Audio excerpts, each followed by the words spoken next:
देश की राजधानी नई दिल्ली में आयोजित इंडिया एआई इम्पैक्ट समिट 2026 ने भारत को वैश्विक आर्टिफिशियल इंटेलिजेंस एआई चर्चा के केंद्र में ला खड़ा किया। 16 से 20 फरवरी 2026 चले इस अंतर्राष्ट्रीय सम्मेलन में दुनिया भर के नीति निर्माता, तकनीकी विशेषज्ञ, स्टार्टअप्स, उद्योग जगत के प्रतिनिधि और शोधकर्ता शामिल हुए। आयोजन स्थल भारत मंडपम रहा, जहां एआई से जुड़ी नई तकनीकों और नीतियों पर गहन मंथन। वैश्विक भागीदारी और दिल्ली घोषणा समिट की सबसे बड़ी उपलब्धि रही new Delhi declaration on AI impact, जिस पर 88 देशों ने सहमति जताई। इस घोषणा में एआई के सुरक्षित, पारदर्शी और जिम्मेदार उपयोग पर भी जोर दिया गया। इसमें डेटा सुरक्षा, नैतिक मानक, समावेशी विकास और अंतर्राष्ट्रीय सहयोग जैसे मुद्दों को प्राथमिकता दी। भारत ने खुद को विकसित और विकासशील देशों के बीच एक सेतु के रूप में प्रस्तुत किया। प्रधानमंत्री नरेंद्र मोदी ने समिट का उद्घाटन करते हुए कहा कि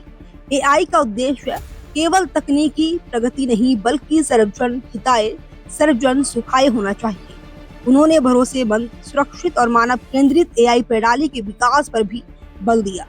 साथ ही एआई से तैयार कंटेंट की पहचान के लिए वाटर मार्किंग जैसी व्यवस्था की जरूरत भी बताई। नवाचार और स्टार्टअप्स पर फोकस समिट के दौरान एआई आधारित समाधान, हेल्थ केयर, शिक्षा, कृषि और स्मार्ट सिटी जैसे क्षेत्रों में हो रहे नवाचारों को प्रदर्शित किया गया। सैकड़ों स्टार्टअप्स और टेक कंपनियों ने अपने प्रोजेक्ट्स पेश किए।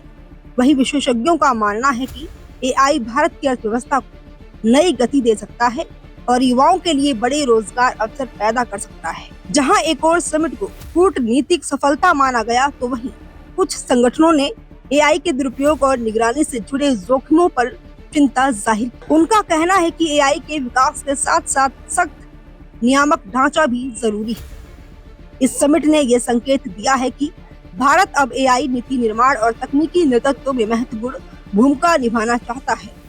विशेषज्ञों के मुताबिक आने वाले वर्षों में भारत वैश्विक एआई इकोसिस्टम का प्रमुख केंद्र बन सकता है। विशेषज्ञों के मुताबिक आने वाले सालों में भारत वैश्विक एआई इकोसिस्टम का प्रमुख केंद्र बन सकता है।